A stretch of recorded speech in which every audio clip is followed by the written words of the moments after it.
আসসালামু আলাইকুম। বলো কোন প্রিয় নামে ডাকি এই গল্পের ৪ নাম্বার পর্ব নিয়ে আইসা পড়ছি। আরিফ, মাহাতাব, মাহাদি, মুমিন, জিসান, তিহান, তুহিন, নওশাদের দুলাভাইয়েরা খাওয়ার পর ইসরাত, রিমি, রুমঝুম, তাহিয়া, জেরিন, জাইমা ওরা খেয়ে নেয়। হাসনাহেনা ইসরাতদের সাথে পুনমকে খেয়ে নিতে বলে। পুনমের ভীষণ খিদে পেয়েছিল, তাই ও আর নাকচ করেনি, বলা মাত্রই খেয়ে নেয় ওদের সাথে। এমনিতেই সন্ধ্যায় যে কাজ করেছে নওশাদ ছাড়া সবাই ভালোই মজা নিয়েছে ওর। কথায় আছে না, বাদ যায়নি একটি শিশুও, তেমনি নওশাদ ছাড়া নওশাদের পরিবারের কেউই ওর মজা নিতে বাদ পড়েনি। পুনম লজ্জায় মাথা নুইয়ে জড়সড় হয়েছিল কেবল। সবাই খেয়ে যে যার মতো চলে যাওয়ার পর নওশাদ ওর ৫ বোনের সাথে খেতে বসে। পুনম সবাইকে বেড়ে দেয়।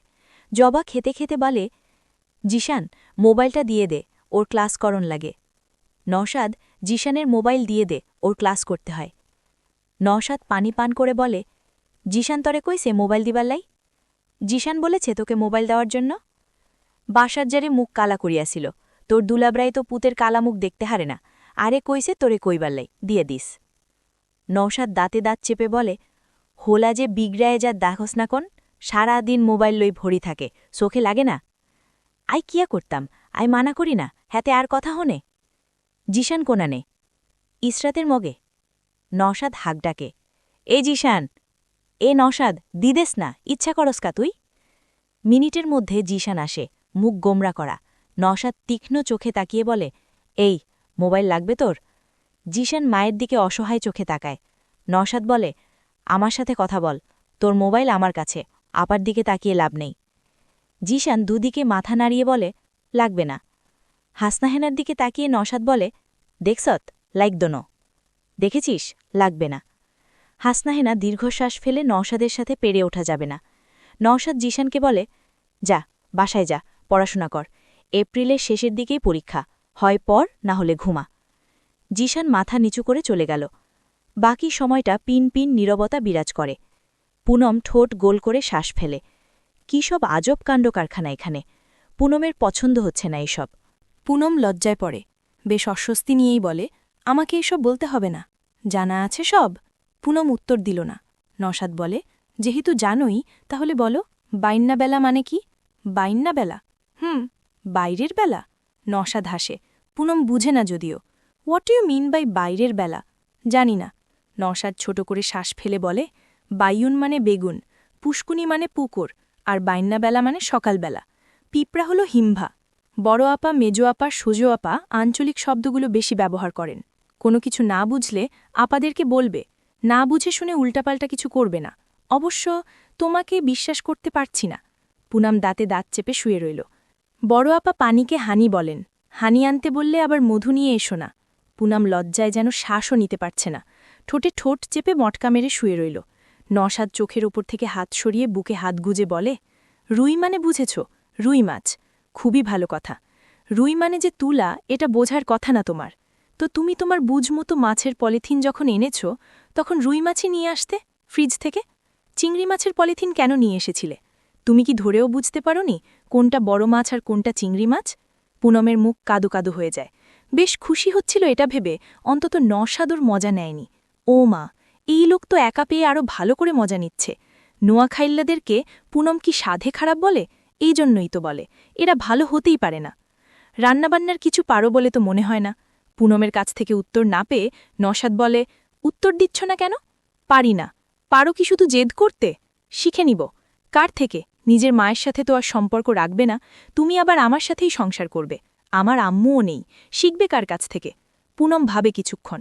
নোয়াখাইল্লা ব্যাডা পয়েন্টে পয়েন্টে কথা ধরে, পুনমকে গভীর থেকে গভীরতর প্রশ্ন করে বিব্রত করে ফেলে। পুনমে বুদ্ধি খাটিয়ে বলে, দরকার হলে জবা আপার কাছ থেকে শিখব। আমার আপার তো খেয়ে দে কাজ নেই না।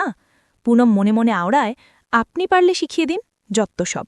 কিন্তু মুখে বলে, আমি আপনাদের আঞ্চলিক ভাষার অর্থ বুঝি না বলে এভাবে মজা নিতে হবে? কথা ঠিক, আমাদের আঞ্চলিক ভাষা কখনো ওইভাবে শোনোনি, তাই বুঝতে প্রবলেম হওয়াটা স্বাভাবিক। কিন্তু চিংড়ি মাছ কি করে নিয়ে এলে রুই মাছ মনে করে? পুনমের ইচ্ছে হল নোয়াখাইল্লা ব্যাডার নাক বরাবর ঘুষি মারতে।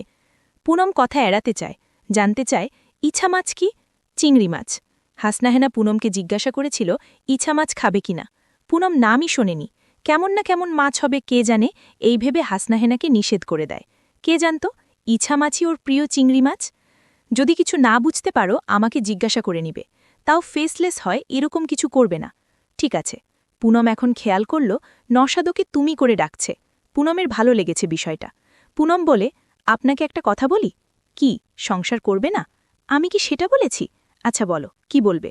ওদেরকে যে বকাবকি করেন, ওরা পিঠ পিছে আপনার বদনাম করে, বিষয়টা কি ভালো দেখায়? নওশাদ, তোমার কাছে বদনাম করেছে? পুনম জবাব দেয় না। নওশাদ বলে, আমি ওদের ভালোর জন্য বকি। ওরা তো বড় হয়েছে, যেখানে আপারা দুলাভাইয়েরা কিছু বলে না সেখানে আপনি বকাবকি করেন কেন? ওনারা কিছু বলে না দেখেই আমি বলি। বদনামের ভাগিদারও তো আপনিই হন। বদনাম করে আমার, তোমার এত গায়ে লাগছে কেন? পুনম মনে মনে বলে, আজব। আমি নিজের মন মতো চলি, আমার কাছে যেটা ভালো মনে হয় আমি সেটাই করি, এবং আজীবন করব। কারো কথায় অন্য কারো ওপর জেদ করে আমি নিজের মতের বাইরে গিয়ে কিছু করি না, নিজের লাইফে ভুলভাল ডিসিশনও নেই না, এখন সেটা আমাকে যেই করতে বলুক না কেন। পুনম চোখ বন্ধ করে ফেলে, খিচে শুয়ে থাকে। অদ্ভুত লোক, এমনভাবে কথা বলা মানুষদের পুনমের পছন্দ নয়, একটুও নয়। অযথা রাগারাগি করা ভালো না। নওশাদ শুনত কথাগুলো, যদি না পুনমকে জোর করে বিয়ে দেওয়া হতো। নওশাদ মন দিয়েই সব শুনত, যদি মেয়েটা ওর সাথে সহজ হওয়ার চেষ্টা করত। মেয়েটা সবার সাথে ভালোভাবেই থাকে, শুধু নওশাদ ছাড়া। আমি রাগারাগি করি, না হলে যা ইচ্ছে তাই করি, তোমার কি? তোমার সাথে কোমল স্বরে কথা বলছি দেখে সাপের 5 পা দেখেছ মনে হয়। মাথায় তুলে আছাড় মারতে আমার 2 সেকেন্ডও লাগবে না। আপনি আমার সাথে এমন ব্যবহার করেন কেন? তো তোমার সাথে কেমন ব্যবহার করব? কোলে তুলে নওশাদ থেমে যায়, বড় করে শ্বাস ফেলে। পুনম হাত মুষ্টিবদ্ধ করে ফেলে। পুনম কল্পনায়ও আনতে পারে না ওসব। সমস্ত জড়তা অস্বস্তি ওকে ঘিরে ধরল। বিয়ের জন্য ওকে একটু সময় দিলে কি হতো? পুনম মনকে বোঝাত, মানিয়ে নেওয়ার চেষ্টা করত। এখন এতটা জড়তা অস্বস্তিতে ভুগতে হয় ওকে শুধু ওর মা ভাইয়ের কাণ্ডকারখানার জন্য। সকালে এসে বলে বিয়ে, বিকেলে পাঠিয়ে দিল স্বামীর ঘরে।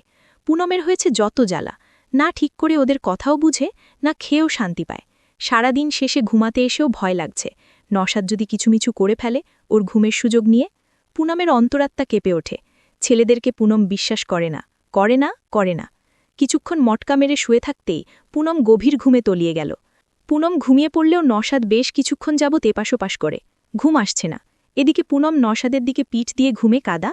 পুনমের চুল বালিশে ছড়িয়ে আছে। নওশাদ পুনমের দিকে ঘুরে শোয়ে, বুকে হাত গুজে নিষ্প্রভ দৃষ্টিতে তাকিয়ে থাকে।